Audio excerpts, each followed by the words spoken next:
وزیر خارجہ اسحاق ڈار نے پاکستان اور بھارت کے درمیان جنگ بندی کی تصدیق کر دی۔ وزیر خارجہ اسحاق ڈار نے اپنے بیان میں کہا کہ پاکستان اور بھارت نے فوری طور پر جنگ بندی پر اتفاق کیا ہے۔ انہوں نے کہا کہ پاکستان نے ہمیشہ اپنی خود مختاری اور علاقائی سالمیت پر سمجھوتہ کیے بغیر خطے میں امن اور سلامتی کے لیے کوششیں کی ہیں۔ اسحاق ڈار نے کہا کہ جنگ کسی چیز کا حل نہیں ہوتا اور 4:30 بجے پاکستان اور بھارت نے جنگ بندی پر اتفاق کیا۔ ہم نے کہا سیز فائر کے لیے تیار ہے، اگر بھارت کوئی جارحیت کرے گا تو ہم جواب دیں گے۔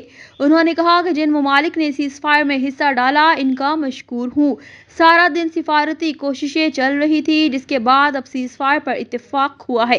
وزیر خارجہ نے کہا کہ پاکستان نے اپنا بھرپور دفاع کیا اور بھارت کو رد عمل بھی باوقار انداز میں دیا۔ پاکستان نے ہمیشہ خود مختاری اور علاقائی سالمیت پر سمجھوتہ کیے بغیر خطے میں امن کے لیے کوششیں کی ہیں۔